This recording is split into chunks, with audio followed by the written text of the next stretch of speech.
1. Business environment. 2. External environment. 3. Economic environment.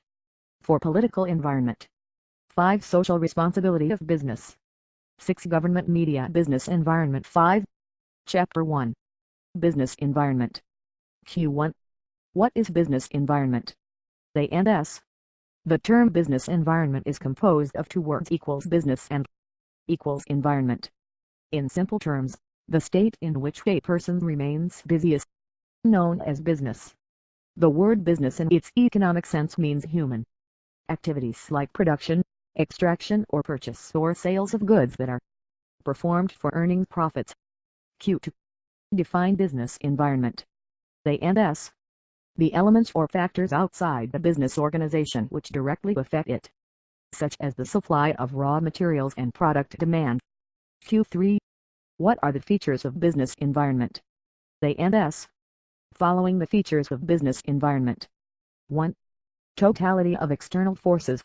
Business environment is the sum total of all things external to business firms and, as such, is aggregative in nature. 2. Specific and general forces. Business environment includes both specific and general forces. Specific forces such as investors, customers, competitors, and suppliers affect individual enterprises directly and immediately in their day-to-day working. General forces such as social, political, legal and technological conditions have impact on all business enterprises and thus may affect an individual firm only indirectly. 6. 3. Dynamic nature. Business environment is dynamic in that it keeps on changing, whether in terms of technological improvement, shifts in consumer preferences or entry of new competition in the market. 4. Uncertainty. Business environment is largely uncertain as it is very difficult to predict future happenings, especially when environment changes are taking place too frequently as in the case of information technology or fashion industries. 5. Relativity. Business environment is a relative concept since it differs from country to country and even region to region. Political conditions in the USA, for instance, differ from those in China or Pakistan. Similarly, demand for saris may be fairly high in India whereas it may be almost non-existent in France. Q4. What is the importance of business environment? A and S. Following the importance of business environment. 1. Firm to identify opportunities and get the first mover advantage. Early identification of opportunities helps an enterprise to be the first to exploit them instead of losing them to competitors.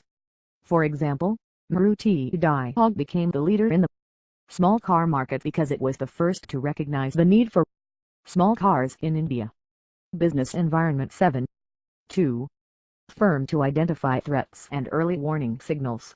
If an Indian firm finds that a foreign multinational is entering the Indian market, it should give a warning signal, and Indian firms can meet the threat by improving the quality of the product, reducing cost of the production, engaging in aggressive advertising, and so on.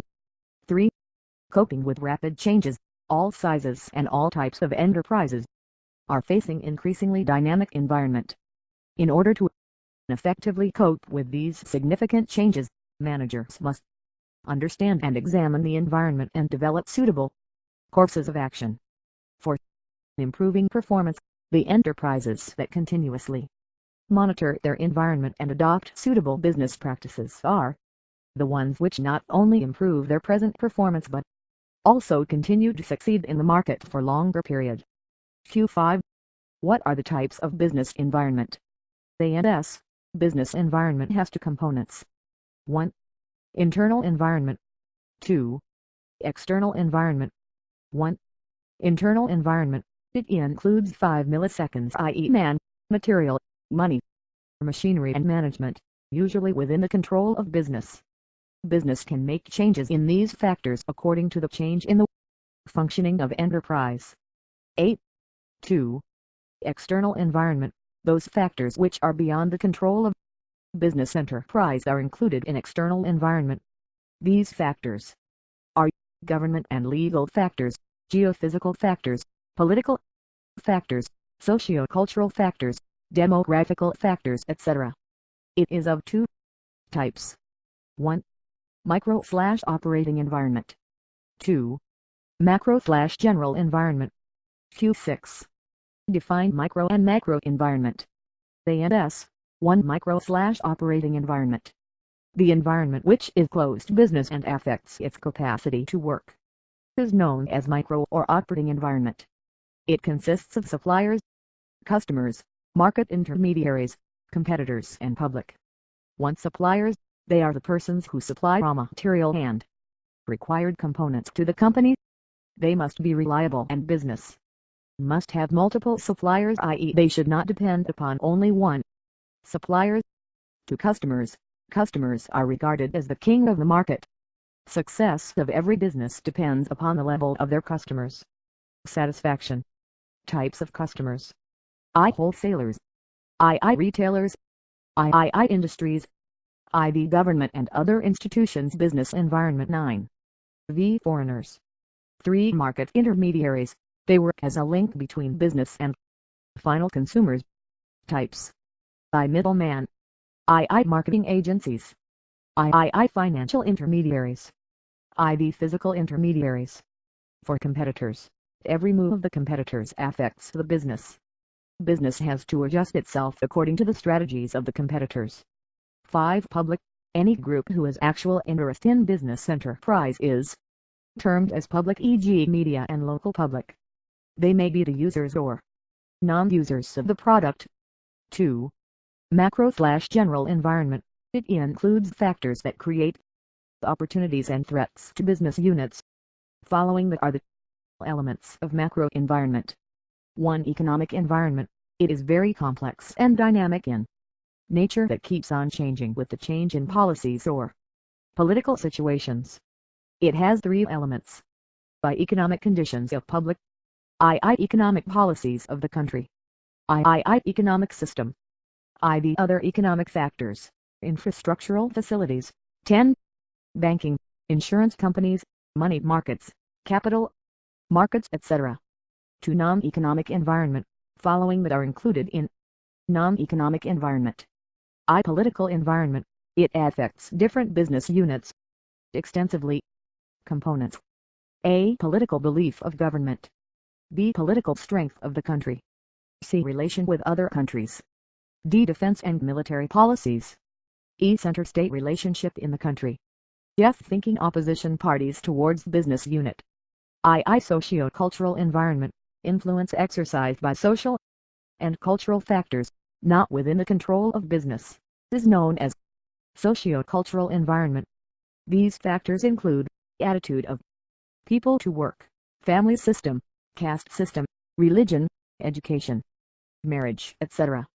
II. Technological environment. The systematic application of scientific knowledge to practical tasks is known as technology. Every day there has been vast changes in products, services, lifestyles and living conditions.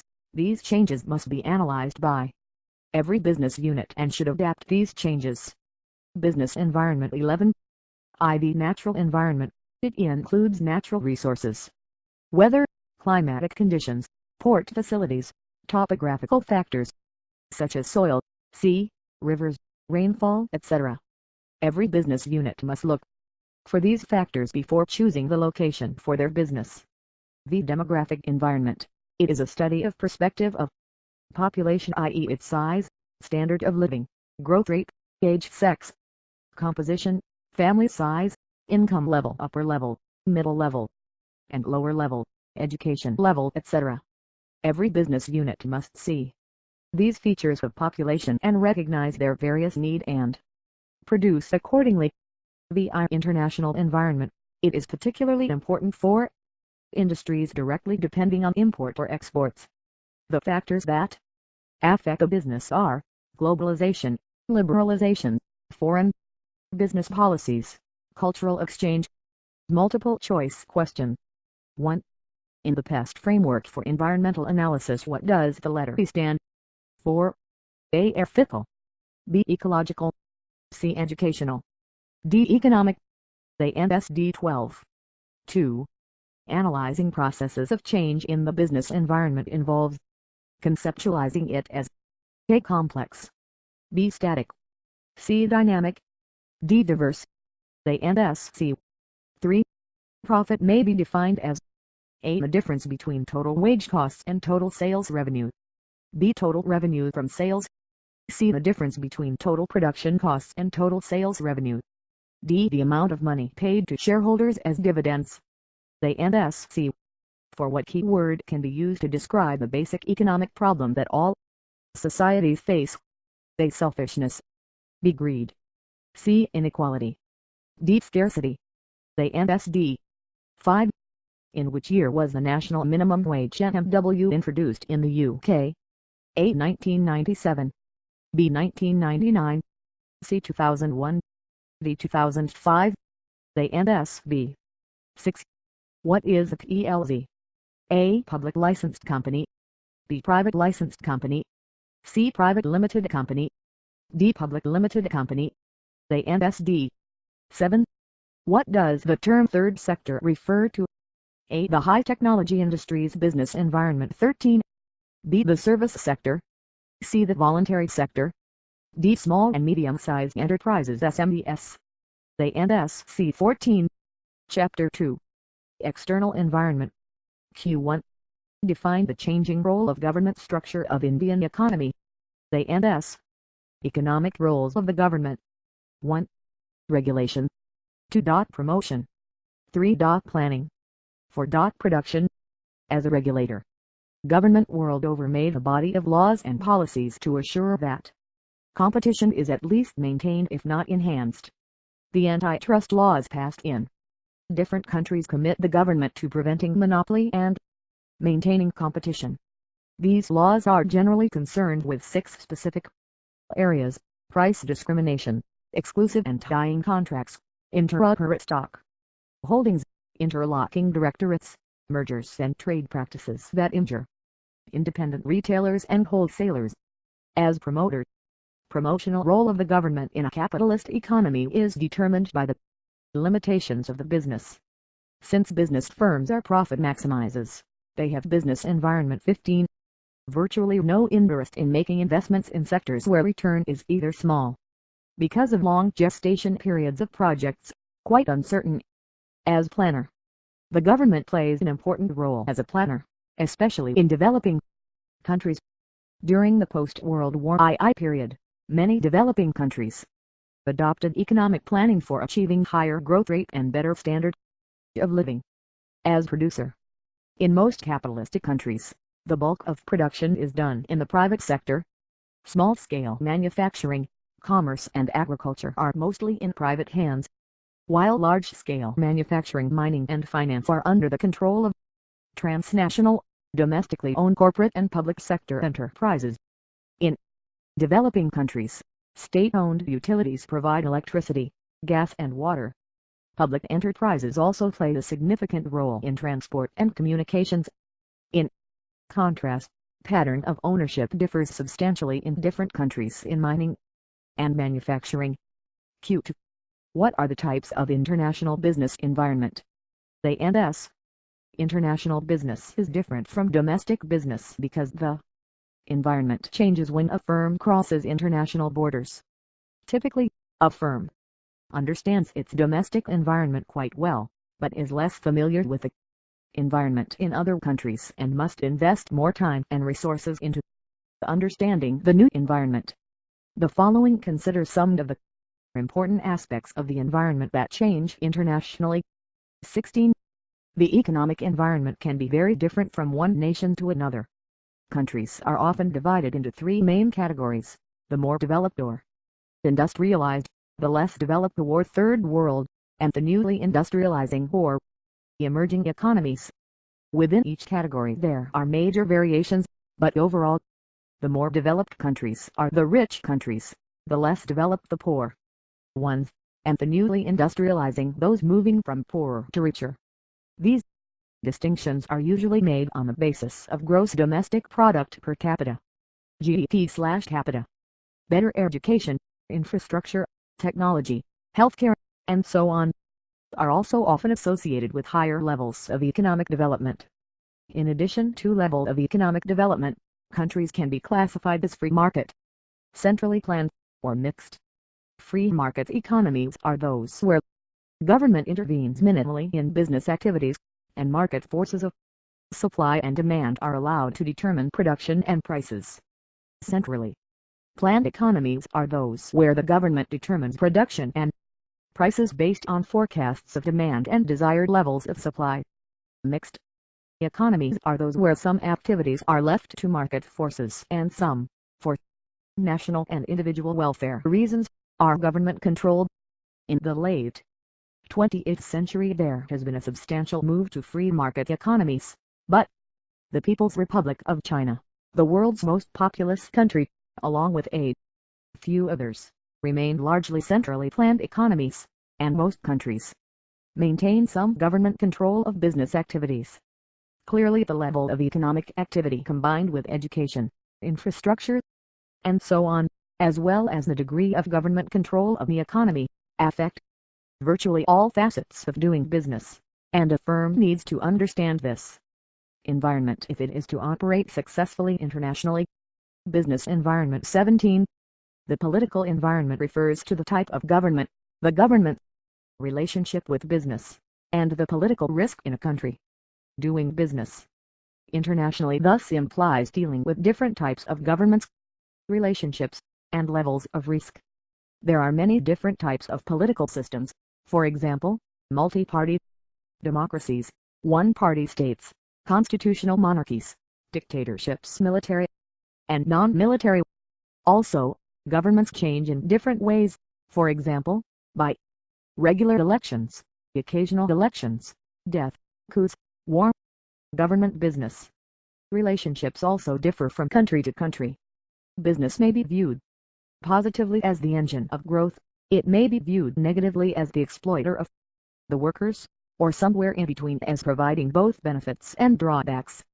Specific government-business relationships can also vary from positive to negative depending on the type of business operations involved and the relationship between the people of the host country and the people of the home country. To be effective in a foreign location, an international firm relies on the goodwill of the foreign government and needs to have a good understanding of all of these aspects of the political environment. A particular concern of international firms is the degree of political risk in a foreign location. Political risk refers to the likelihood of government activity that has unwanted consequences for the firm. These consequences can be dramatic as enforced divestment, where the government requires the firm give up its assets, or more moderate, as in unwelcome regulations or interference in operations. In any case the risk occurs because of uncertainty about the likelihood of government activity occurring. Generally, risk is associated with instability and country is thus seen as more risky if the government is likely to change unexpectedly, if there is social unrest, if there are riots, revolutions, war, terrorism, and so on. 18. Firms naturally prefer countries that are stable and that present little political risk, but the returns need to be weighed against the risks, and firms often do business in countries where the risk is relatively high. In these situations, firms seek to manage the perceived risk through insurance, ownership and management choices, supply and market control, financing arrangements, and so on. In addition, the degree of political risk is not solely a function of the country, but depends on the company and its activities as well. Risky country for one company may be relatively safe for another. The cultural environment is one of the critical components of the international business environment and one of the most difficult to understand. This is because the cultural environment is essentially unseen. It has been described as a shared, commonly held body of general beliefs and values that determine what is right for one group. National culture is described as the body of general beliefs and values that are shared by a nation. Beliefs and values are generally seen as formed by factors such as history, language, religion, geographic location, government, and education. Thus firms begin a cultural analysis by seeking to understand these factors. Firms want to understand what beliefs and values they may find in countries where they do business, and a number of models of cultural values have been proposed by scholars. The most well-known is that developed by Hofstede in 1980. This model proposes four dimensions of cultural values including individualism, uncertainty avoidance, power distance and masculinity. Individualism is the degree to which a nation values and encourages individual action and decision-making. Uncertainty avoidance is the degree to which a nation is willing to accept and deal with uncertainty. Power distance is the degree to which a national accepts and sanctions differences in power. And masculinity is business environment 19. The degree to which a nation accepts traditional male values or traditional female values. This model of cultural values has been used extensively because it provides data for a wide array of countries. Many academics and managers found this model helpful in exploring management approaches that would be appropriate in different cultures. For example, in a nation that is high on individualism, one expects individual goals, individual tasks, and individual reward systems to be effective, whereas the reverse would be the case in a nation that is low on individualism. While this model is popular, there have been many attempts to develop more complex and inclusive models of culture. The competitive environment can also change from country to country. This is partly because of the economic, political, and cultural environments. These environmental factors help determine the type and degree of competition that exists in a given country. Competition can come from a variety of sources. It can be public or private sector, come from large or small organizations, be domestic or global, and stem from traditional or new competitors. For the domestic firm, the most likely sources of competition may be well understood. The same is not the case when one moves to compete in a new environment. For example, in the 1990s in the United States, most business was privately owned and competition was among private sector companies, while in the People's Republic of China, PRC businesses were owned by the state. Thus, the U.S. company in the PRC could find itself competing with organizations owned by state entities such as the PRC Army. This could change the nature of competition dramatically. The nature of competition can also change from place to place as the following illustrate. Competition may be encouraged and accepted or discouraged in favor of cooperation. Relations between buyers and sellers may be friendly or hostile. Barriers to entry and exit may be low or high. Regulations may permit or prohibit certain activities. To be effective internationally, firms need to understand these competitive issues and assess their impact. An important aspect of the competitive environment is the level and acceptance of technological innovation in different countries. The last decades of the 20th century saw major advances in technology, and this is continuing in the 21st century. Technology often is seen as giving firms a competitive advantage, hence, firms compete for access to the newest in technology, and international firms transfer technology to be globally competitive. It is easier than ever for even small businesses to have a global presence thanks to the internet, which greatly expands their exposure, their market, and their potential customer base. For economic, political, and cultural reasons, some countries are more accepting of technological innovations, others less accepting. Multiple choice question. 1. Which of the following is not part of the opportunity cost of a university education for a full-time student? A. Any tuition fees payable. B. Cost of food. C. Income foregone from not working full-time. D. Cost of textbooks. A and S. B. 2. Which of the following perspectives tends to put more faith in the free operation of markets as a way of bringing about economic efficiency? A. The neoclassical view. B. The interventionist or structuralist view. C. The radical or Marxist view. D. The green or environmentalist view. Business environment 21. A and S. A. 3. The demand curve for a product will shift outwards to the right when A. The price of a substitute good rises. B. Consumers expect the price of the good to fall in the future. C. Consumer incomes fall. D. The price of the product itself falls. A and S. A. For if we observe a decrease in the price of good X, the most certain explanation is A. The demand for X has increased or the supply has decreased, or both. B. The demand for X has increased or the supply has increased or both. C. The demand for X has decreased or the supply has increased or both. D. The demand for X has decreased or the supply has decreased or both. A and S. C. 5. If the demand for a good is relatively price inelastic and its price rises, the revenue will A. Fall. B. Remain constant. C. Rise. D. Depends on how supply responds. A and S. C. 6. If a 10% rise in price causes a 5% fall in the quantity demanded. A. The price elasticity of demand is -5. B. The price elasticity of demand is -2. C. The price elasticity of demand is -0.5. D. The price elasticity of demand is -0.2. A and S. C. 7. Which of the following options is not an example of market failure? A. Failure of a firm to maximize its profits. B. Failure to produce merit goods. C. Failure to produce public goods. D. Failure to account for externalities.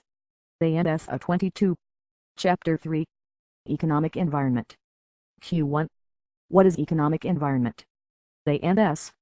The totality of economic factors, such as employment, income, inflation, interest rates, productivity, and wealth, that influence the buying behavior of consumers and institutions. Q2. Define economic environment in India. A and S. In order to solve economic problems of our country, the government took several steps including control by the state of certain industries, central planning and reduced importance of the private sector. The main objectives of India's development plans were 1. Initiate rapid economic growth to raise the standard of living, reduce unemployment and poverty. 2.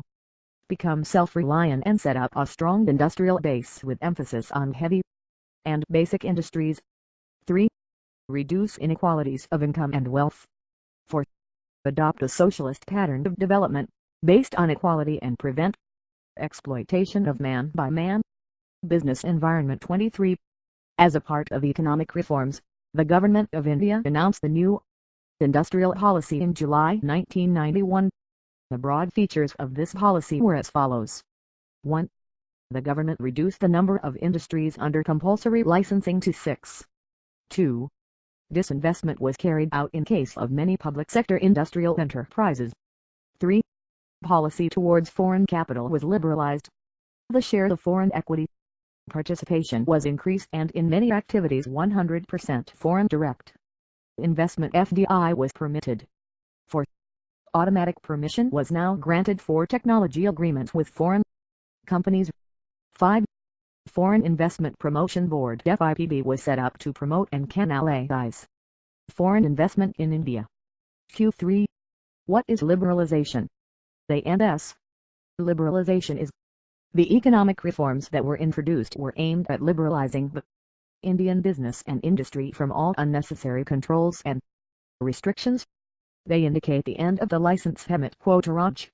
Liberalization of the Indian industry has taken place with respect to 1. Abolishing licensing requirement in most of the industries, except a short list. 2. Freedom in deciding the scale of business activities, i.e., no restrictions on expansion or contraction of business activities. 24. 3. Removal of restrictions on the movement of goods and services. 4. Freedom in fixing the prices of goods services. 5. Reduction in tax rates and lifting of unnecessary controls over the economy. 6. Simplifying procedures for imports and exports. And 7. Making it easier to attract foreign capital and technology to India. Q4. What is privatization? A and S. The new set of economic reforms aimed at giving greater role to the private sector in the nation-building process and a reduced role to the public sector. To achieve this, the government redefined a role of the public sector in the new industrial policy of 1991. The purpose of the sale, according to the government, was mainly to improve financial discipline and facilitate modernization. It was also observed that private capital and managerial capabilities could be effectively utilized to improve the performance of the PSUs. The government has also made attempts to improve the efficiency of PSUs by giving them autonomy in taking managerial decisions. Q5. What is globalization? A&S. Globalization is defined as follows. Globalizations are the outcome of the policies of liberalization and privatization. Business Environment 25. Globalization is generally understood to mean integration of the economy of the country with the world economy. It is a complex phenomenon. It is an outcome of the set of various policies that are aimed at transforming the world towards greater interdependence and integration. It involves creation of networks and activities transcending economic, social and geographical boundaries. Globalization involves an increased level of interaction and interdependence among the various nations of the global economy. Physical, geographical gaps or political boundaries no longer remain barriers for a business enterprise to serve a customer in a distant geographical market. Q6.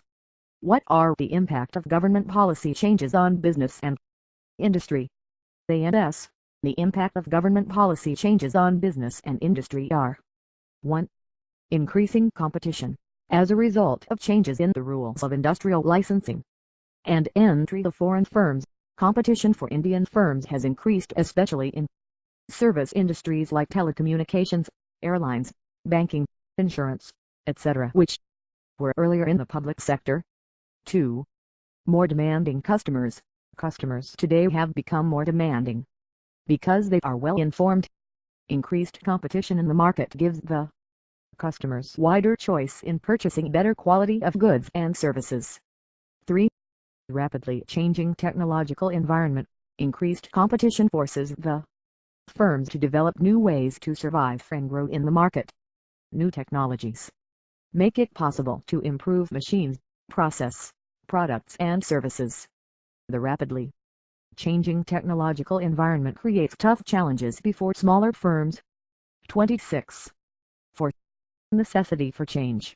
In a regulated environment of pre-1991 era, the firms could have relatively stable policies and practices. After 1991, the market forces have become turbulent, as a result of which the enterprises have to continuously modify their operations. 5. Threat from MNC. Massive entry of multinationals in Indian market constitutes new challenge. The Indian subsidiaries of multinationals gained strategic advantage. Many of these companies could get limited support in technology from their foreign partners due to restrictions in ownerships. Once these restrictions have been limited to reasonable levels, there is increased technology transfer from the foreign partners. Q7. Role of Indian business houses in the world. A&S. As Indian-owned companies become global, they are doing so while sticking to keeping the companies within family control. The concept of the business dynasty is not alien to the world. However, nowhere else is it as prevalent as it is in India. Virtually every major private sector corporate group in India is family-owned, and more importantly family-managed. In the early days of liberalization, this was seen as a strong disadvantage in a world that swore by professional management. Companies like Nirma tried the professional management route, only to pull the reins back into the hands of the family. The Tatas may appear the only exception, but remember that they too are a closely knit group. The Bombay Club.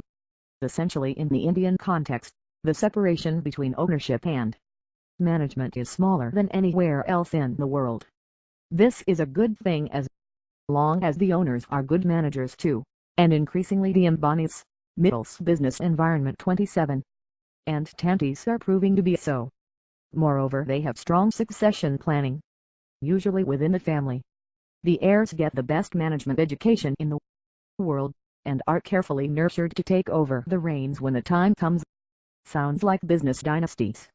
And there are probably strong reasons why business dynasties failed in the West, but pertinent to our discussion, they provide the continuity at the highest level, so the companies can take bold long-term investment decisions. On the other hand, they can keep pushing the government for liberal hire and fire policies, which would give their companies every labor advantage that their Chinese or American counterparts currently enjoy. Conclusion. The Indian business dynasties are an interesting new phenomenon in the corporate world. Family-owned businesses around the world are not very unusual, but what is unusual is the strong owner involvement in management, with strong succession planning in the owner-cook-manager roles. This model probably combines the best of the continuity-flexibility conundrum and might trump the model of foreign corporate houses. On the other hand, this might just be a passing phase in the management patterns in corporate India, and if it is, then it is still significant enough to store away as a story for the grandchildren. Q8. What is multinational corporation? A&S. A multinational corporation MNC or enterprise MNE is a corporation or an enterprise that manages production or delivers services in more than one country. It can also be referred to as an international corporation. The International Labour Organization (ILO) has defined an MNC as a corporation that has its management headquarters in one country, known as the home country, and operates in several other countries, known as host countries. 28. The Dutch East India Company was the first multinational corporation in the world and the first company to issue stock. It was also arguably the world's first mega corporation, possessing quasi-governmental powers, including the ability to wage war, negotiate treaties, coin money, and establish colonies.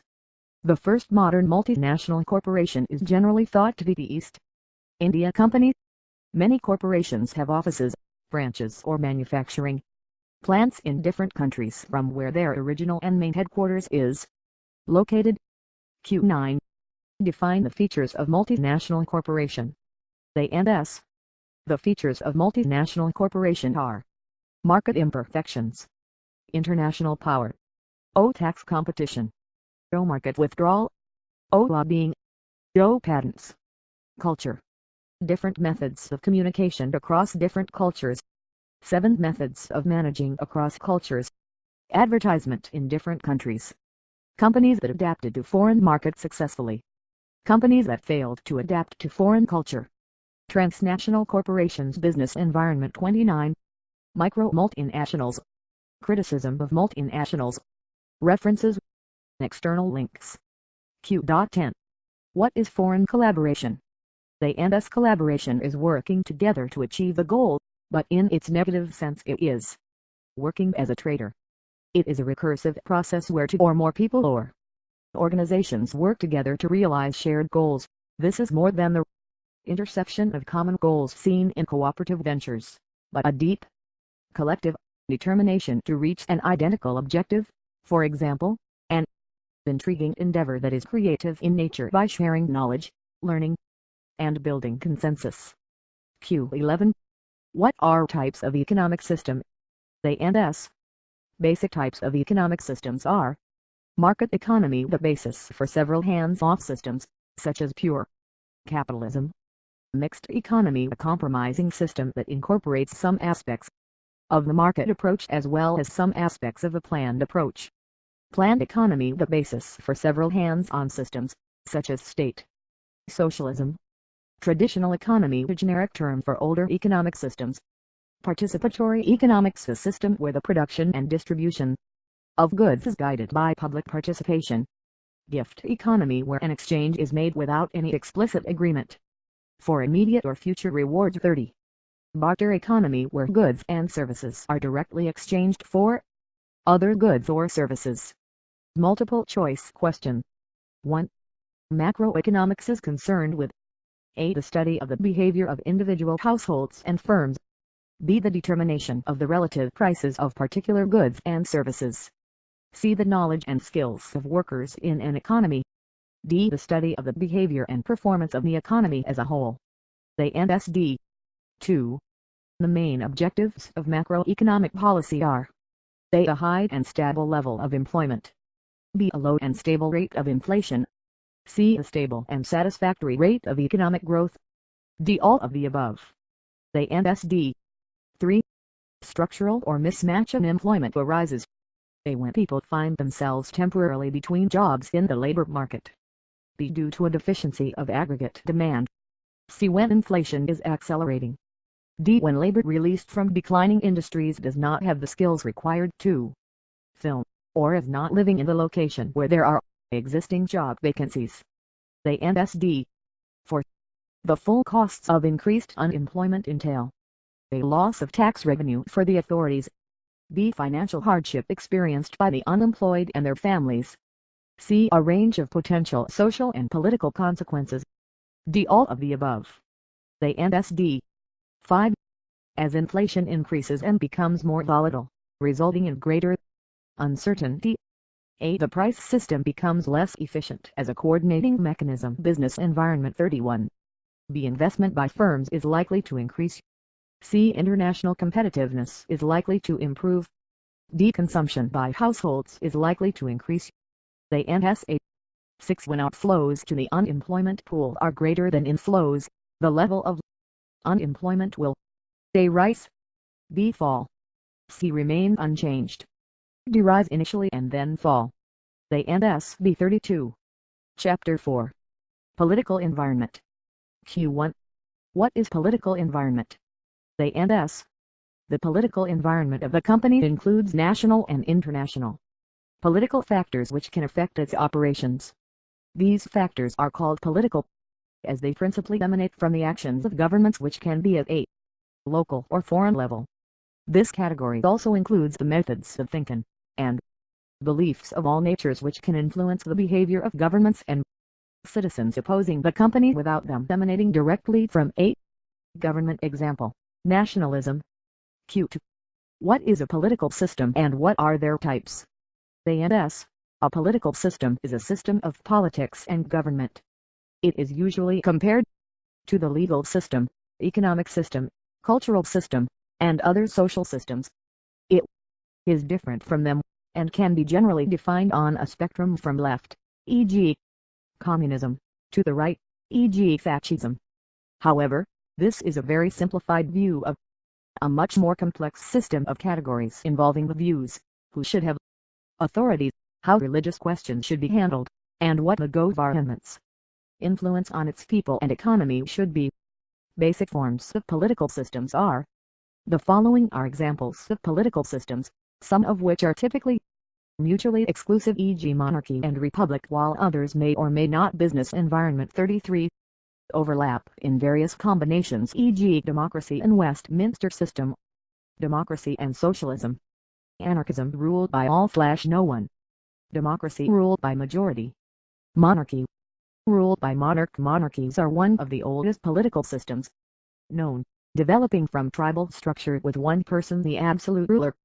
Communism ruled by all citizens, classless, with common ownership and decision-making.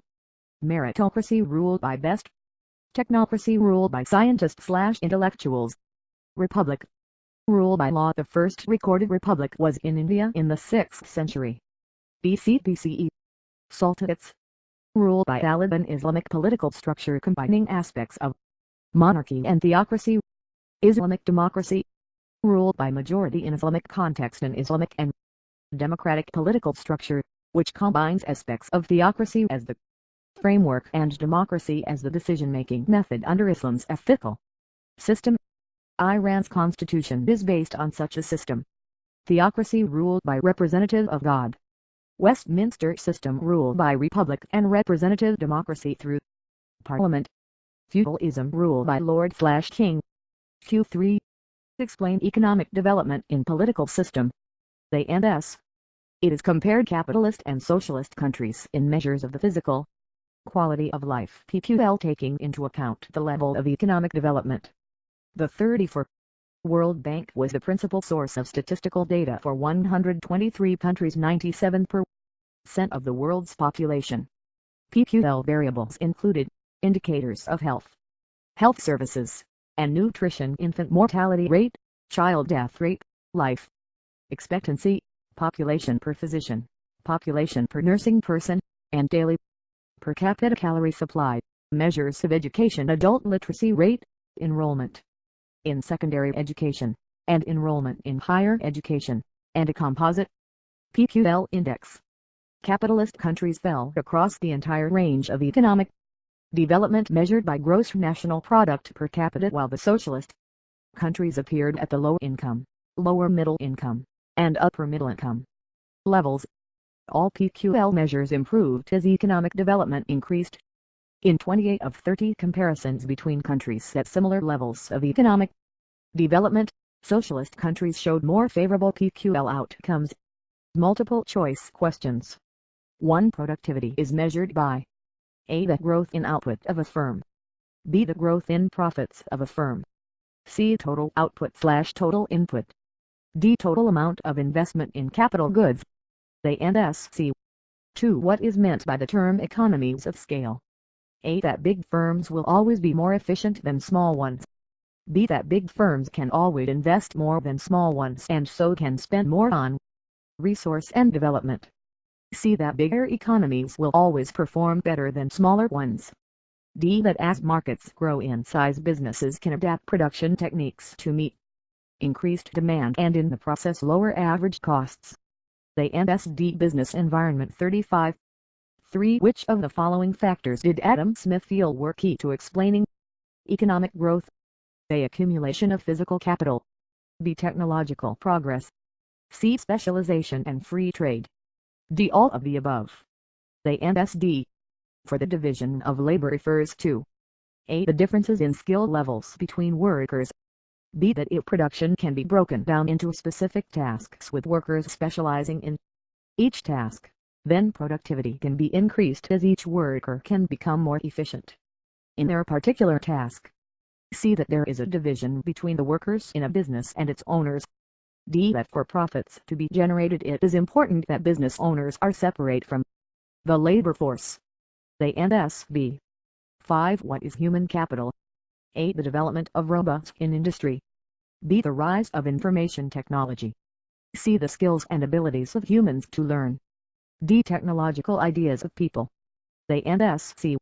6. Which of the technologies below would most be associated with the development of genetically modified organisms? A. Biotechnology. B. Nanotechnology. C. Information technology. D. Appropriate technology. A and S. 8. 7. What are the implications of the precautionary principle? A. That firms should not invest in technology of the future returns are uncertain. B. That if there is a risk that technology might harm the public then the burden of proof that it will not is on those that are trying to implement the new technology. C. That since we live in such an uncertain world that businesses should also seek to minimize risk. 36. D. That businesses should do all they can to eliminate competitive threats. A and S. B. Business Environment 37. Chapter 5. Social Responsibility of Business. Q1. Meaning of social responsibility of business. A and S. Social responsibility is an ethical ideology or theory that an entity, be it an organization or individual, has an obligation to act to benefit society at large. This responsibility can be passive, by avoiding engaging in socially harmful acts, or active, by performing activities that directly advance social goals. Q2. Reasons of growing concern. Social responsibility. A and S. There were times when business used to be run only as a sole ownership concern. But today, while that institution's sole ownership still continues, we are witnessing different types of business concerns: partnership firms, public and private limited companies, and even multinationals, etc. Thanks to the revolution in science and technology and tremendous progress in socio-economic and political fields. In keeping with the significant changes in other walks of life, business also has been changing its patterns, priorities and perceptions in tune with the times. Maximization of profit used to be only motto of all business enterprises, big or small, in the past. This is no longer the case today. No business enterprise can thrive on the profit motive alone for long these days, and if it has to succeed, business must be conscious and alive to its social responsibility as well. The once all-powerful and all-conquering profit motive has been slowly but surely yielding place to a broad-based and more enlightened policy of commitment to 38 social welfare measures. The only reason for this turnaround could be the instinct for survival. Besides, there are certain other factors which have contributed to the growing concern of business for the welfare of society. These factors are growing awareness due to education. With growing literacy rate, more and more people are becoming increasingly aware of their right to a decent and healthy life. They have started analyzing and comparing the goods and services available in the market in terms of quality, purity and cost. Keeping in view the public demand, businessmen have started thinking more in terms of quality and cost effectiveness than in terms of profit alone. Spread of education has helped the business community also to understand their role and the changing patterns in society. They have therefore chosen willingly to adopt the twin objectives of profit and social responsibility in the best interests of both business and society. Newspapers and consumer organizations. The proliferation of language and dialect newspaper AHS made it easier and cheaper to reach out to the consumer even in far-flung areas. Besides, of late, various consumers organizations have been coming up in urban areas to protect the interests of consumers and to expose the malpractices or bad elements of business with the sole object of enlightening or forewarning the consumers. Due to these developments and of the fear of adverse publicity, businessmen have, by and large, learned to live for the sake of society also in the purposeful and meaning way, thus keeping a check on their profit motive. Business environment 39. Fear of government's interference. In the event of any business enterprising persisting in its fraudulent or deceitful ways to quench its hunger for more profit, the enlightened public can, through the various means at its command, compel the government to introduce legislation to check the malpractice of business. The threat of public opinion building up against it and the ever-increasing fear of public regulation through legislative measures have left businesses with no other alternative except to fall in line with the demands of society. The avaricious businessmen have been forced to desist from resorting to dubious means to augment profits. Trade union movement. Well-organized trade unions have become omnipresent and omnipotent in almost all big business establishments these days. The bargaining power and strength of these unions keep the captains of industry tenterhooks and ensure that they behave responsibly towards not only employees but also the public at large. Public image. Building up a better public image is essential for any business to survive and grow. Hence enlightened entrepreneurs or professional managers of today are all locked up in the healthy competition to build up their public image, even if it means lesser and lesser profits. Q3. Argument against social responsibility. A&S. Below are some of the key arguments most often used against CSR. 40. Business are owned by their shareholders. Money spent on CSR by managers is theft of the rightful property of the owners. The leading companies who report on their social responsibility are basket cases. The most effective business leaders don't waste time with this stuff. Our company is too busy surviving hard times to do this. We can't afford to take our eye off the ball. We have to focus on core business. It's the responsibility of the politicians to deal with all this stuff. It's not our role to get involved. I have no time for this. I've got to get out and sell more to make our profit line. Corporations don't really care. They're just out to screw the poor and the environment to make their obscene profits. Q4. Where big corporations should be spending their CSR resources.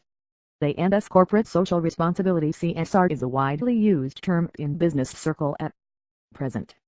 Companies need to answer to two aspects of their operations: the quality of their management and quantity of their impact on society in the various areas.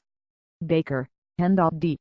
It is not necessary that all the better performing companies are equally contributing to the society.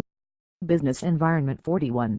A company which professionally managed, causing no harm to the environment, and contributing something to the society in which it operates, can't be regarded as the better company. 42. Since the company is operating in a society, it cannot stay away from the social issues.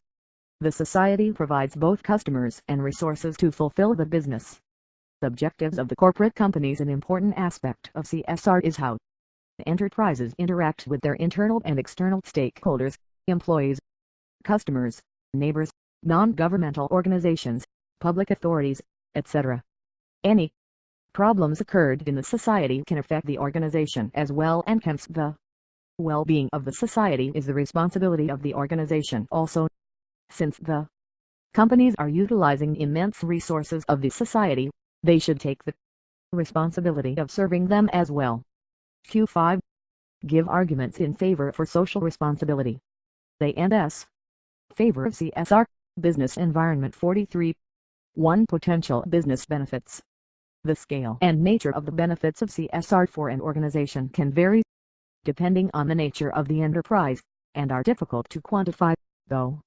There is a large body of literature exhorting business to adopt measures beyond financial ones. Orlitsky, Schmidt, and Rhines found a correlation between social/environmental performance and financial performance. However, businesses may not be looking at short-run financial returns when developing their CSR strategy. The definition of CSR used within an organization can vary from the strict stakeholder impacts definition used by many CSR advocates and will often include charitable efforts and volunteering.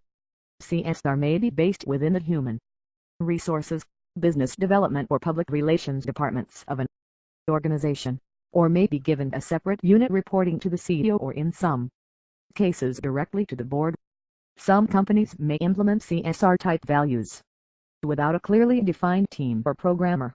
The business case for CSR within a company will likely rest on one or more of these arguments. To human resources, a CSR programmer can be an aid to recruitment and retention, particularly within the competitive graduate student market. Potential recruits often ask about a firm's CSR policy during an interview, and having a comprehensive policy can give an advantage. CSR can also help improve the perception of a company among its staff, particularly when staff can become involved through payroll giving, fundraising activities or community volunteering. See also Corporate Social 44. Entrepreneurship, whereby CSR can also be driven by employees' personal values, in addition to the more obvious economic and governmental drivers. 3. Risk management. Managing risk is a central part of many corporate strategies. Reputations that take decades to build up can be ruined in hours through incidents such as corruption, scandals or environmental accidents. These can also draw unwanted attention from regulators, courts, governments and media.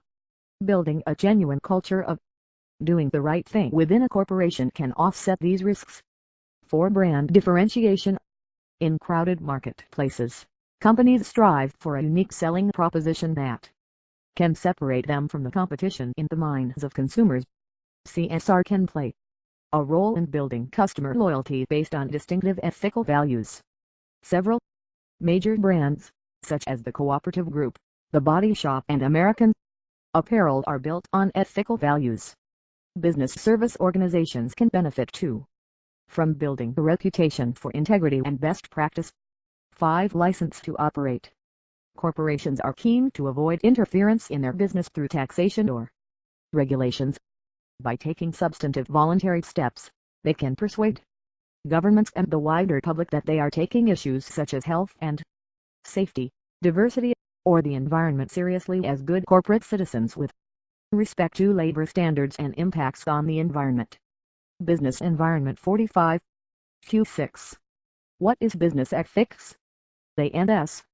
Business ethics is the behavior that a business adheres to in its daily dealings with the world. The ethics of a particular business can be diverse.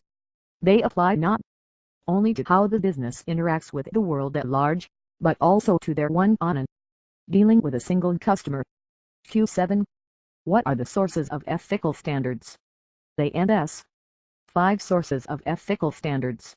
1. The utilitarian approach. Some ethicists emphasize that the ethical action is the one that provides the most good or does the least harm, or, to put it another way, produces the greatest balance of good over harm. The ethical corporate action, then, is the one that produces the greatest good and does the least harm for all who are affected: customers, employees, shareholders, the community, and the environment. Ethical warfare balances the good achieved in ending terrorism with the harm done to all parties through death, injuries, and destruction. The utilitarian approach deals with consequences. It tries both to increase the good done and to reduce the harm done. 2. The rights approach. Other philosophers and ethicists suggest that the ethical action is the one that best protects and respects the moral rights of those affected. This approach starts from the belief that humans have a dignity based on their human nature. per southeast or on their ability to choose freely what they do with their lives. On the basis of such dignity, they have a right to be treated as ends and not merely as means to other ends. The list of moral rights, including the right to make one's own choices about what kind of life to lead, to be told the truth, not to be injured, 46, to a degree of privacy, and so on, is widely debated. Some now argue that non-humans have rights too. Also, it is often said that rights imply duties, in particular, the duty to respect others' rights. 3. The fairness or justice approach. Aristotle and other Greek philosophers have contributed the idea that all equals should be treated equally. Today we use this idea to say that fickle actions treat all human beings equally, or if unequally, then fairly, based on some standard that is defensible. We pay people more based on their harder work or the greater amount that they contribute to an organization, and say that is fair. But there is a debate over CEO salaries that are hundreds of times larger than the pay of others. Many ask whether the huge disparity is based on a defensible standard, or whether it is the result of an imbalance of power and hence is unfair. 4. The common good approach. The Greek philosophers have also contributed the notion that life in community is a good in itself and our actions should contribute to that life. This approach suggests that the interlocking relationships of society are the basis of ethical reasoning and that respect and compassion for all others, especially the vulnerable, are requirements of such reasoning. This approach also calls attention to the common conditions that are important to the welfare of everyone.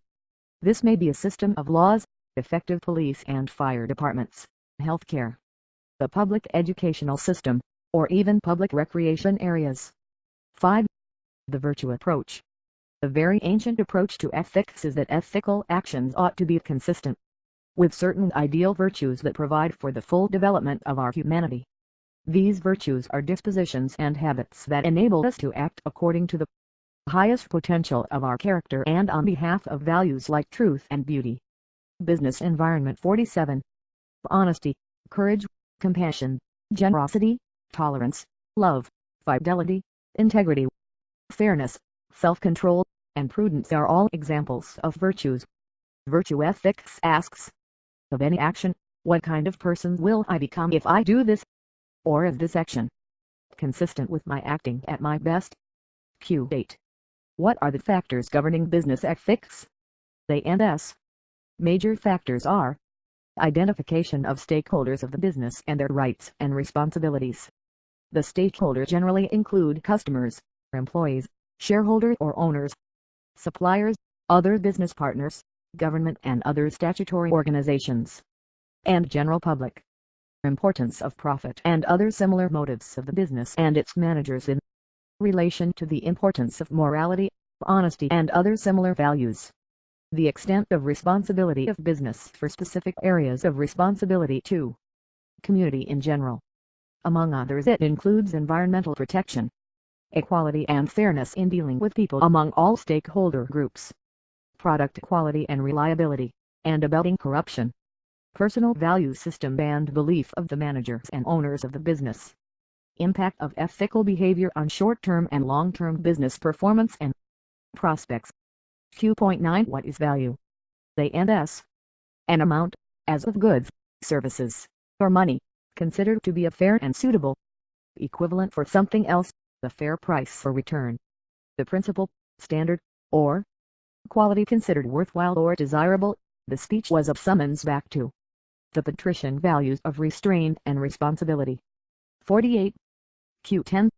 Explain work ethics in Indian perspective. They and S. The Hindu paradigm of dharma of doing one's duty, whatever it may be, is a powerful force in keeping the individual focused on a superordinate goal. It does not make one fatalistic. On the contrary, if one's dharma is to be a trader, to amass wealth, then there is scriptural authorization to do so. Hindus have been castigated for being clannish and unwilling to mix with others. This, however, has another side to it, that the Hindu, much like the Japanese, the Chinese, or the Jew, believe that he has a duty to a unit, be it the extended family or to the community as he defines it, often a caste grouping or a language grouping. Far from being a negative, this tribal consciousness is an extremely important asset in a rapidly shrinking world, where connections count for a lot. In addition, on a more personal level, the existence of support mechanisms from the immediate and extended family is a significant benefit. Perhaps the most serious problems facing American society is the poor quality of its human resources. Education is valued little here. On the other hand, Indians have always revered education. In the new information era, educated and skilled people will be the greatest asset the nation could have. Thus, India is well positioned for the future. Hindu scientists and mathematicians were among the most advanced in the ancient world. To this day, the mathematical precision required by Sanskrit lives on in the racial skill set. Thus Hindus' notable predilection for science and technology, and this flies in the face of the Western prejudice of Hindus as superstitious and primitive.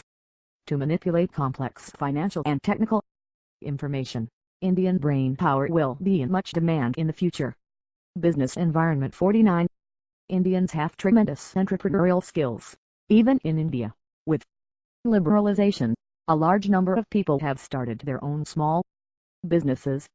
The ambition and perseverance needed to succeed in these will serve the country well, just as Germany's small businesses have been the engine of the economy there. Multiple choice questions. Question 1. Which of the following is an example of a primary form of business activity? A. Hairdressing. B. Automobile production. C. Banking. D. Forestry. Question 2. Which of the following statements is most likely to be true? A. As incomes rise, the demand for agricultural goods in general will fall. B. As incomes rise, the percentage of total income spent on agricultural goods in general tends to fall. C. As incomes rise, the percentage of total income spent on agricultural goods in general tends to rise. D. As incomes rise, total spending on agricultural products in general will fall. Question 3. The price of a good will tend to rise if A. The current price is above the equilibrium. B. The current price is below the equilibrium. C. The quantity demanded is less than the quantity supplied. D. There is a reduction in the costs of a substitute commodity. 50. Question 4. The idea of creative destruction as developed by the economist Schumpeter is best described as A. The tendency for technology to sometimes have negative externalities. B. The abilities of monopoly firms to build powerful market positions. C. That innovation will be constant and will involve the replacement of existing businesses by companies using new and better technology. D. That many inventions arise out of the research and development of military developments. Question 5. If, as a result of a technological change, a company is able to develop new methods of producing a product and thus improve quality and reduce costs, this would be an example of A. Product innovation. B. Product imitation. C. Product invention. D. Process innovation. Question 6. Appropriate technology. A is technology that seeks to replace energy-intensive and polluting technologies. B is technology that is best suited to the local internal and external environment in which a business operates. C will occur when high-tech solutions replace low-tech ones.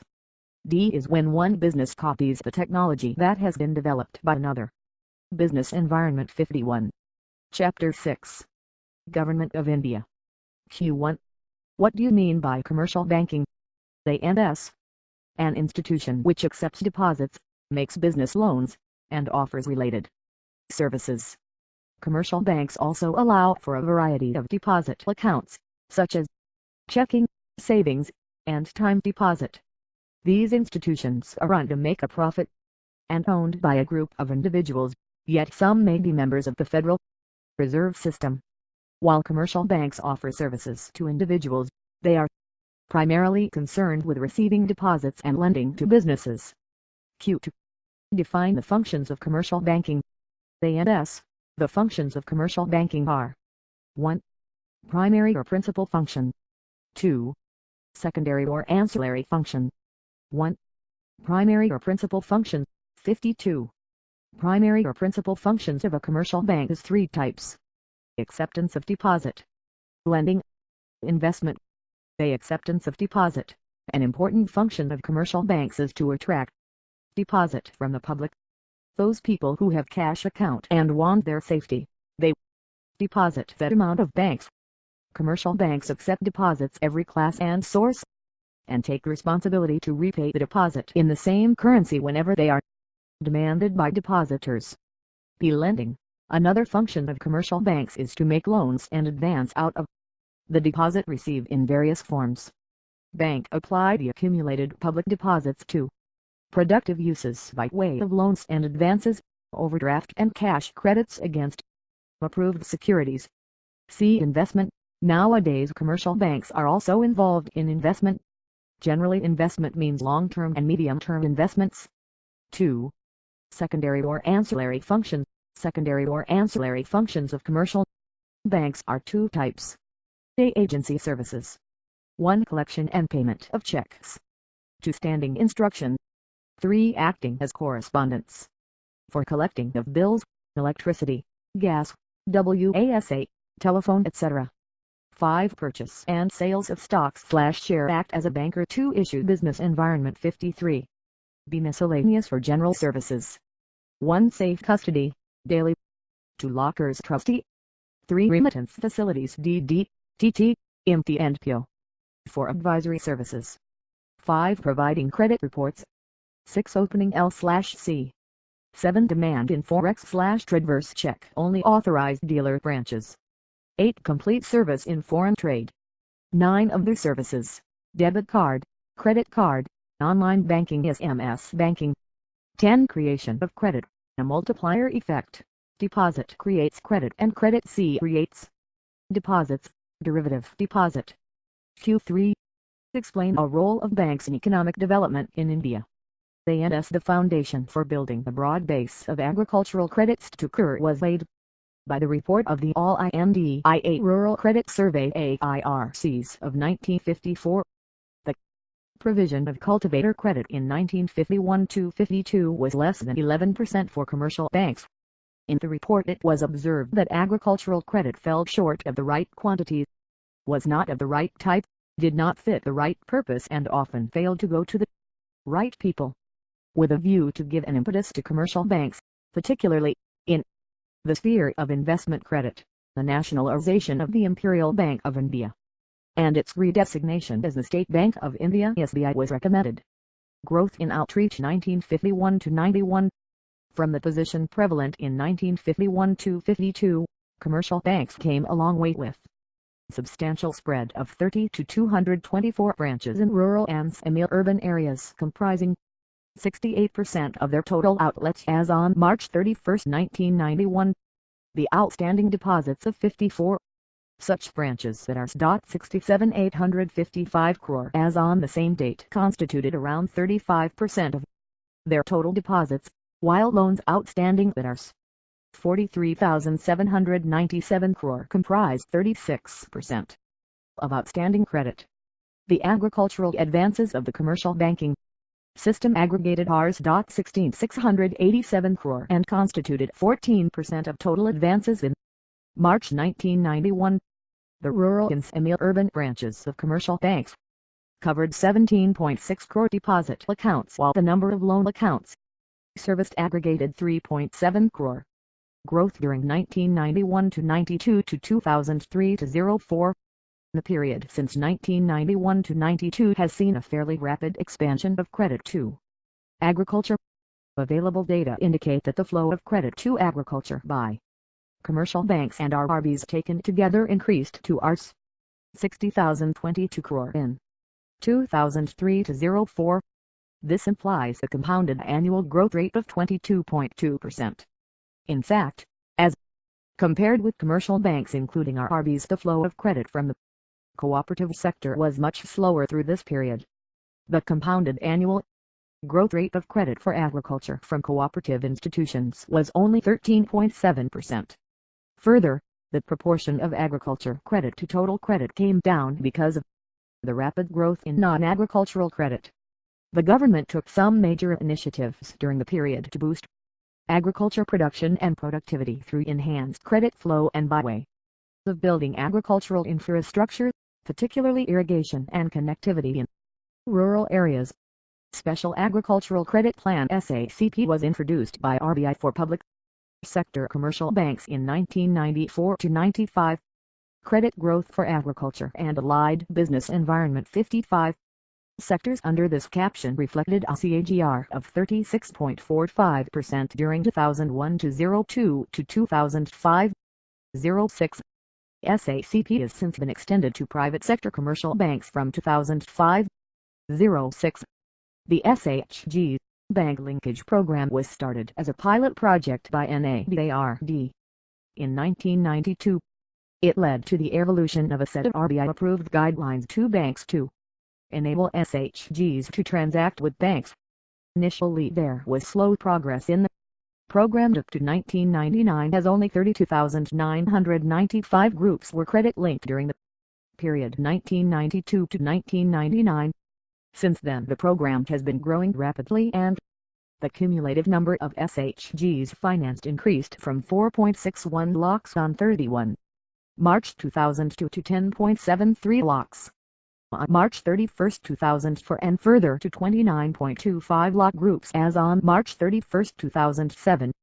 Rural Infrastructure Development Fund (RIDF) was set up in NABARD by BOI during 1995-96 with an initial corpus of Rs. 2,000 crore to accelerate the 47 completion of ongoing projects of rural infrastructure.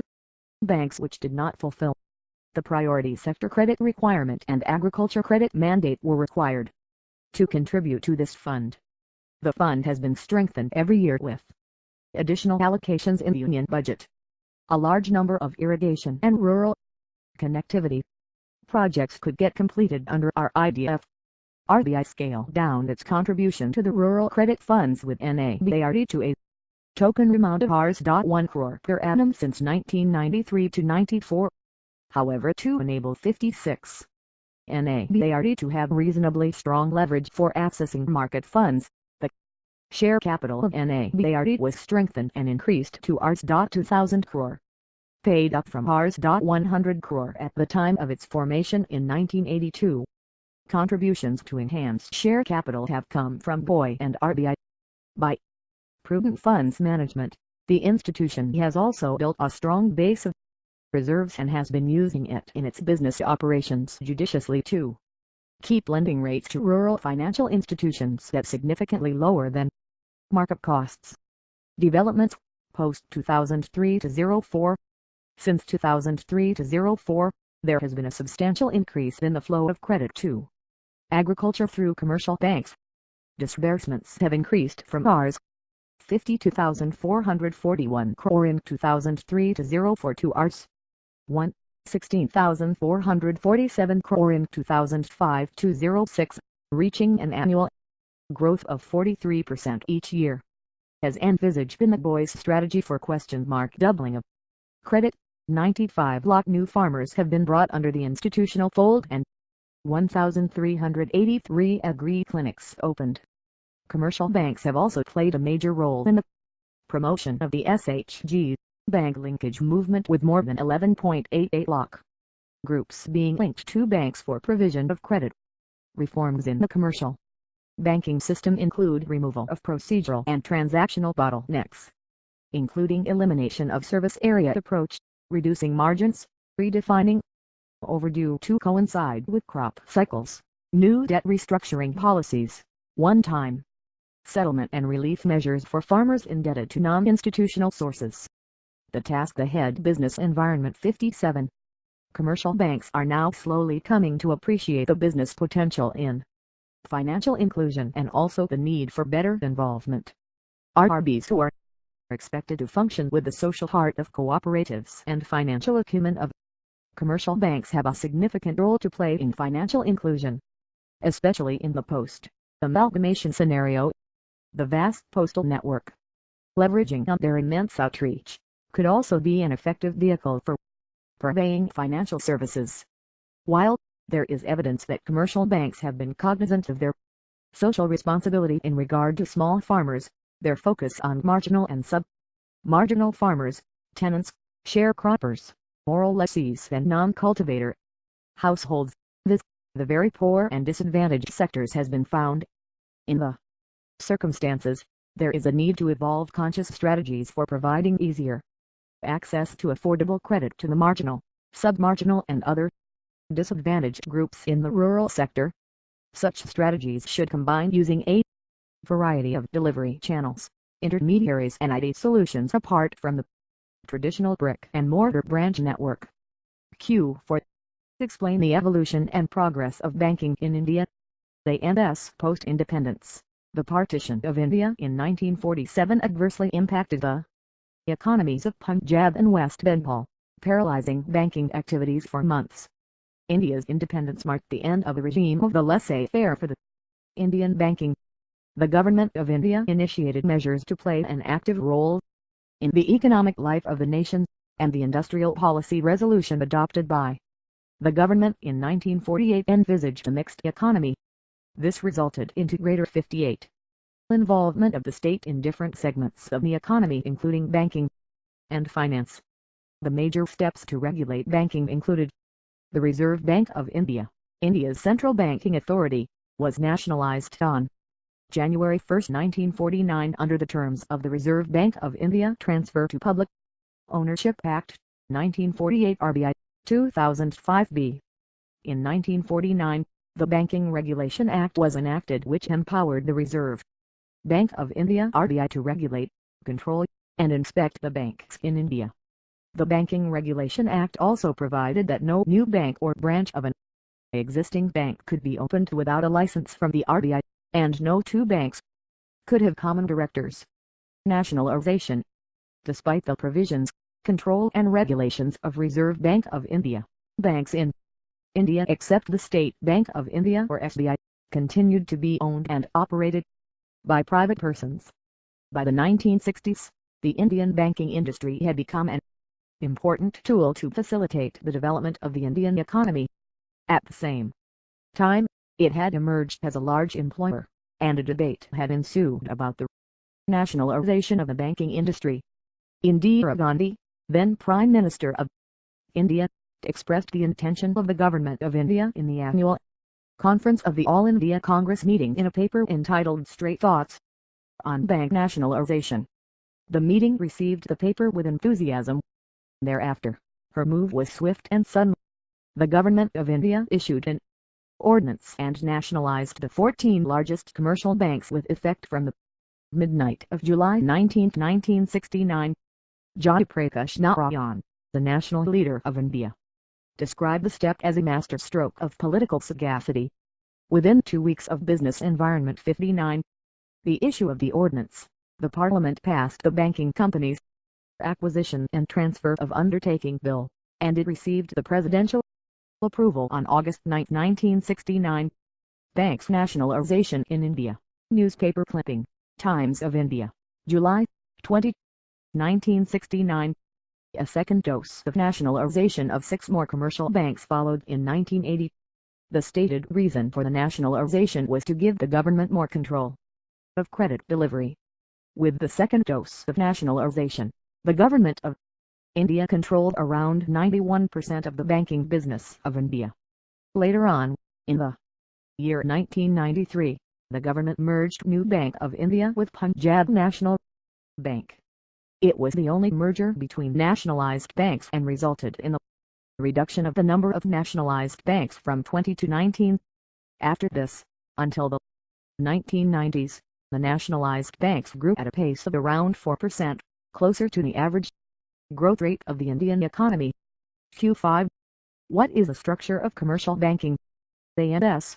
The structure of commercial banking. 60. Q6. Explain excellence and technology policy. A&S.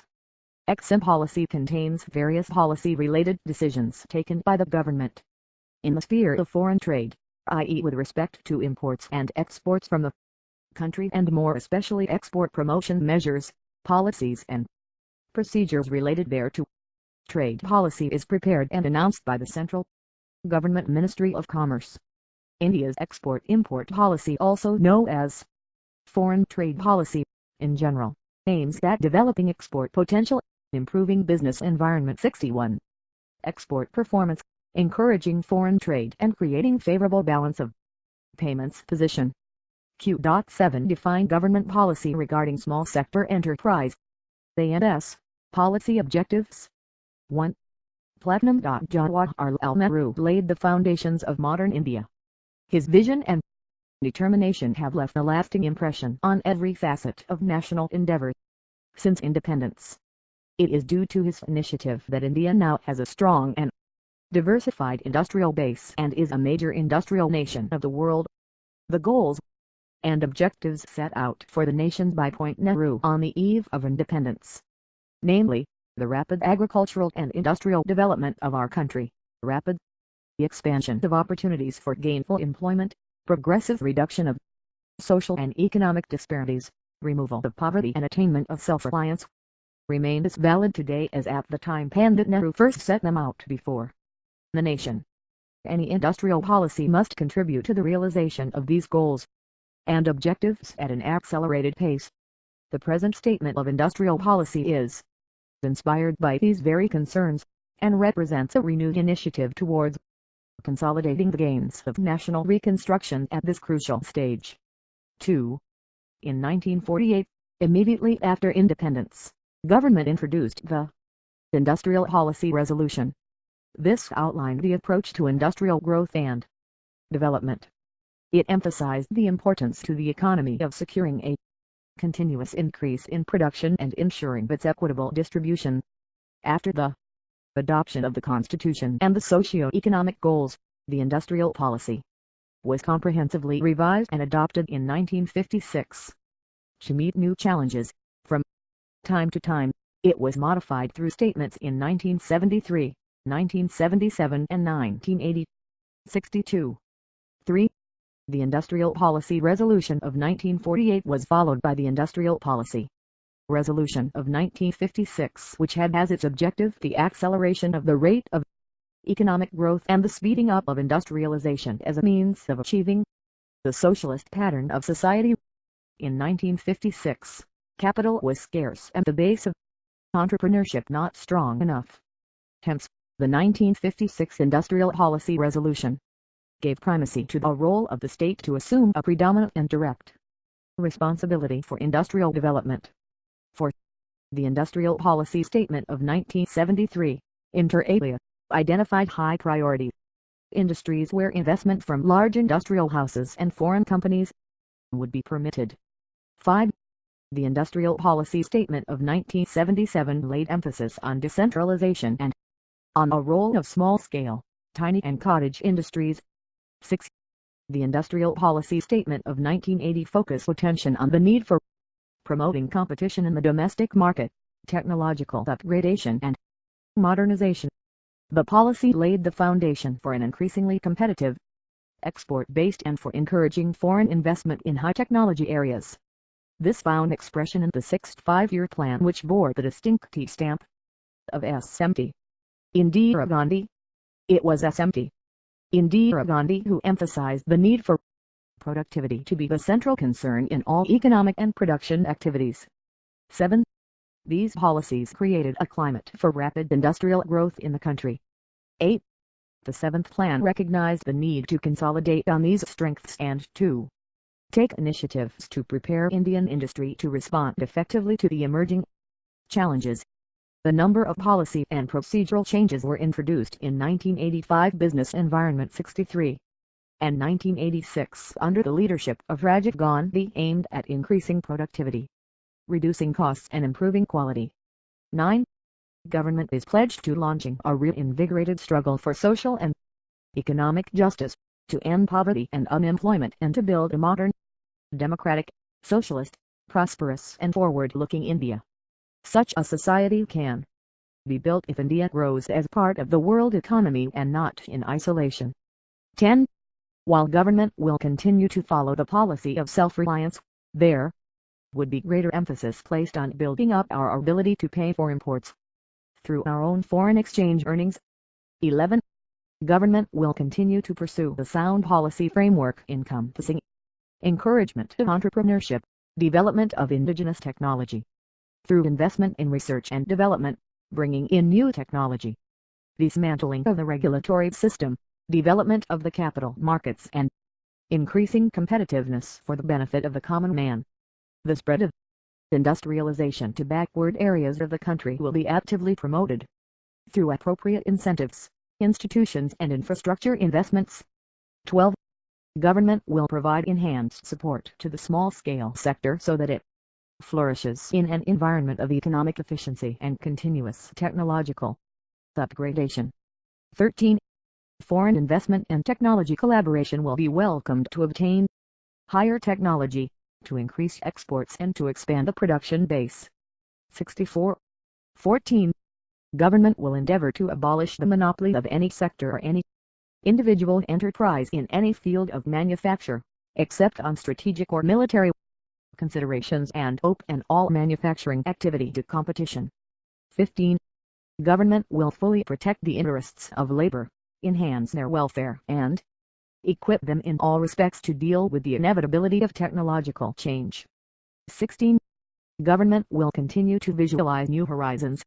The major objectives of the new industrial policy package will be to build on the gains already made, correct the distortions or weaknesses that may have crept in, maintain a sustained growth in productivity and gainful employment, and attain international competitiveness. 18. Government's policy will be continuity with change. 17. In pursuit of the above objectives, government has decided to take a series of initiatives in respect of the policies relating to the following areas: A. Industrial licensing. B. Foreign investment. C. Foreign technology agreements. D. Public sector policy. D. MRDP Act. Q. 8. Explain a role of small-scale industries in India economy. A and S. Various roles are playing by small-scale industries. 1. Production. 2. Employment. 3. Export. 4. Opportunity business environment. 65. Production. The small-scale industries sector plays a vital role in the growth of the country.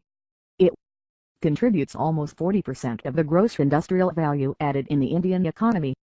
It has been estimated that $1 million of investment in fixed assets in the small-scale sector produces 4.62 million worth of goods or services with an approximate value addition of 10 percentage points. The small-scale sector has grown rapidly over the years. The growth rates during the various plan periods have been very impressive. The number of small-scale units has increased from an estimated 0.87 million units in the year 1980 to 81 to over 3 million in the year 2000. When the performance of this sector is viewed against the growth in the manufacturing and the industry sector as a whole, it instills confidence in the resilience of the small-scale sector.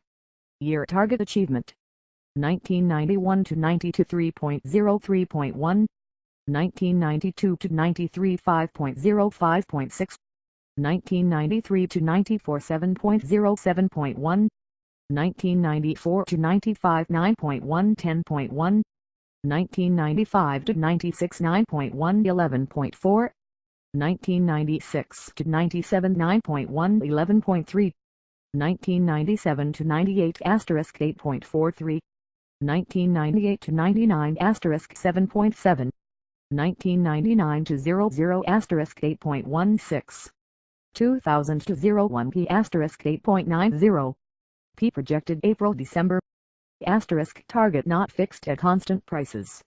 Employment. SSI sector in India creates largest employment opportunities for the Indian populace, next only to agriculture.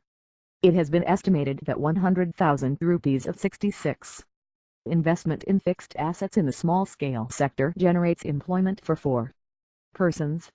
Generation of employment, industry group-wise. Food products industry has ranked first in generating employment, providing employment to 0.48 million persons 13.1%. The next two industry groups were non-metallic mineral products with employment of 0.45 million persons 12.2%, and metal products with 0.37 million persons 10.2%. In chemicals and chemical products, machinery parts except electrical parts, wood products, basic metal industries, paper products and printing, hosiery and garments, repair services and rubber and plastic products, The contribution ranged from 9% to 5%, the total contribution by these 8 industry groups being 49%.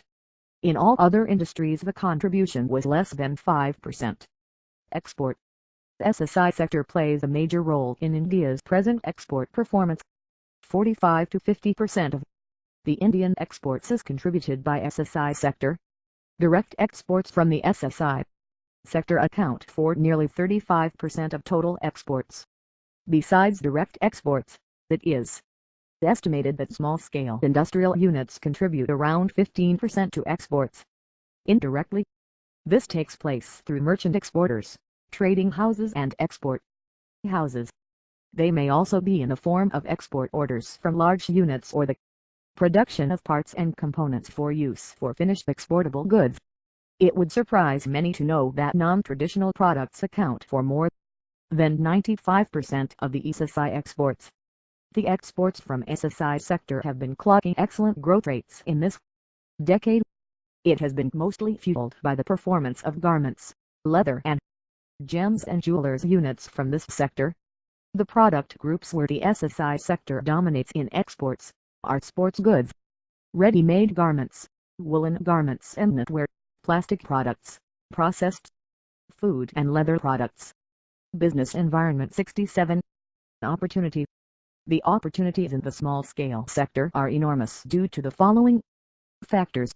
Less capital-intensive, extensive promotion and support by government, reservation for exclusive manufacture by small-scale sector, project profiles, funding, finance and subsidies, machinery procurement, raw material procurement, manpower training, technical and managerial skills, tooling and testing support, reservation for exclusive purchase by government, export promotion, growth in demand in the domestic market size due to overall economic growth, increasing export potential for Indian products, growth in requirements for ancillary units due to the increase in number of greenfield units coming up in the large-scale sector.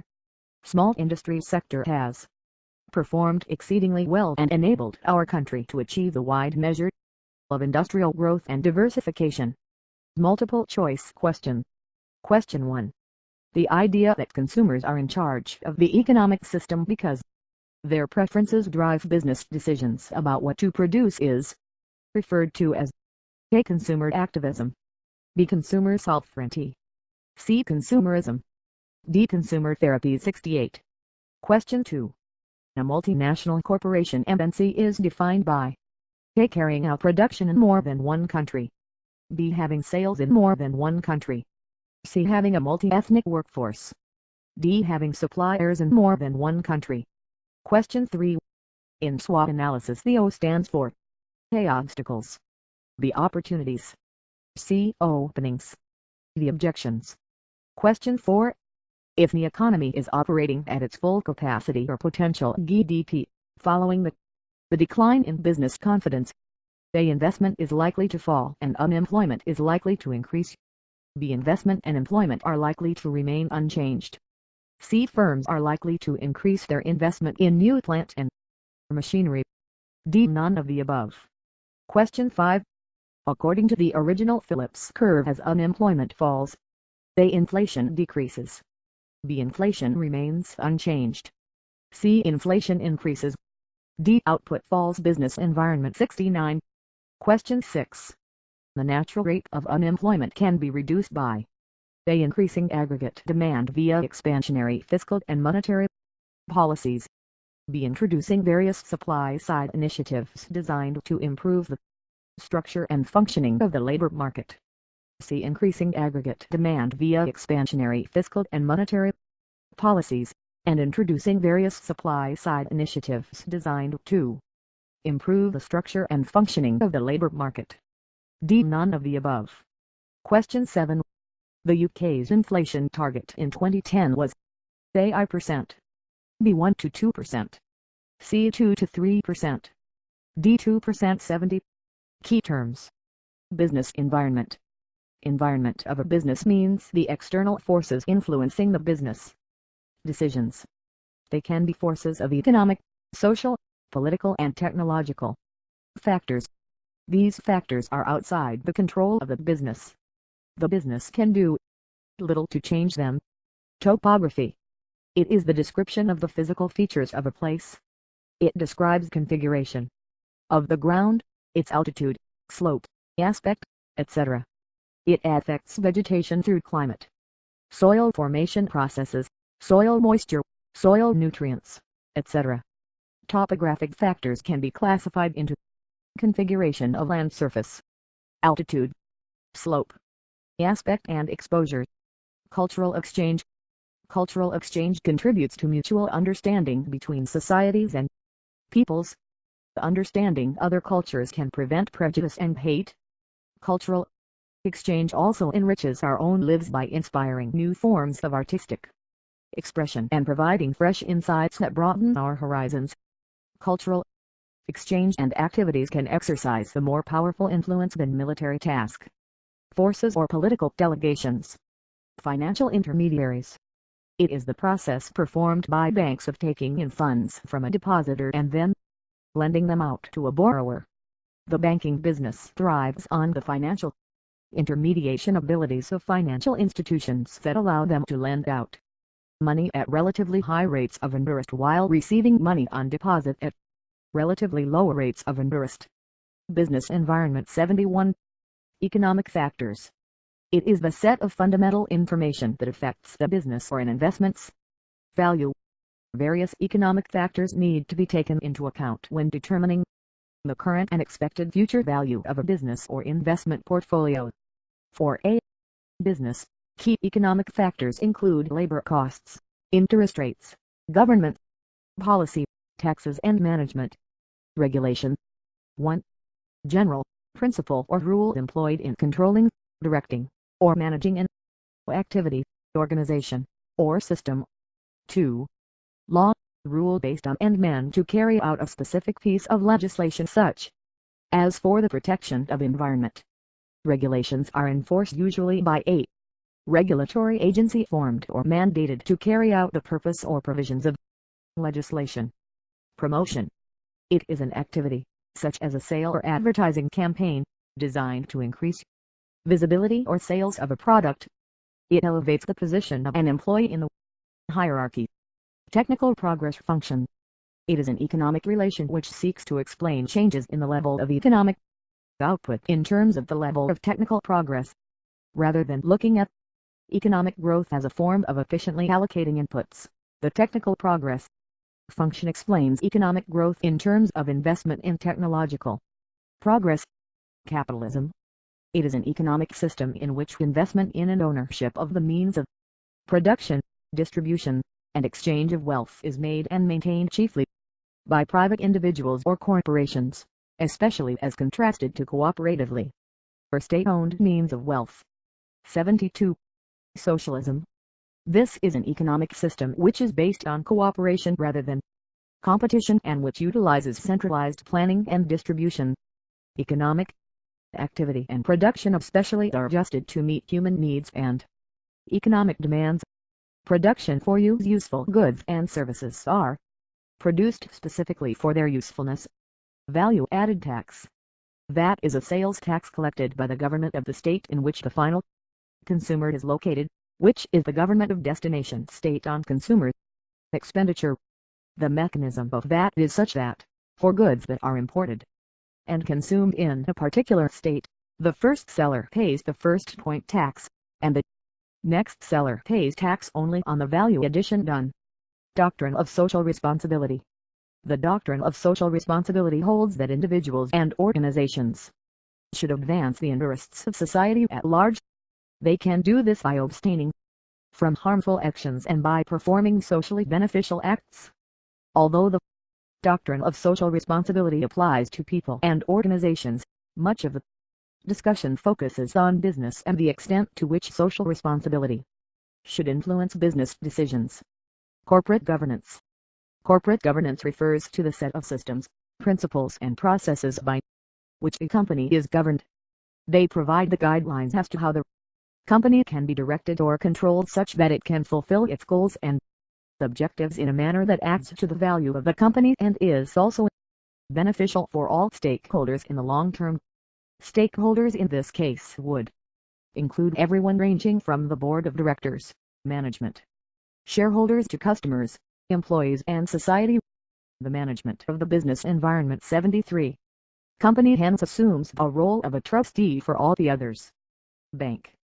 Bank is a financial institution which deals with other people's money, i.e. money given by depositors. The bank is an establishment for custody of money, which it pays out on customers' order. The bank may be a person, firm or a company. 8. Banking company means a company which is in the business of banking. Capital market. The capital market is a market for financial assets which have a long or indefinite maturity. Unlike money market instruments, the capital market instruments become mature for the period above 1 year. It is an institutional arrangement to borrow and lend money for a longer period of time. It consists of financial institutions like IDBI, ICICI, UTI, LIC, etc. These institutions play a role of lenders in the capital market. Economic planning. Economic planning is a term used to describe the long-term plans of an incumbent government to coordinate and develop the economy. Economic planning is commonly a feature of big government as it usually involves increased spending on things such as public work schemes and government programs. Trade cycles.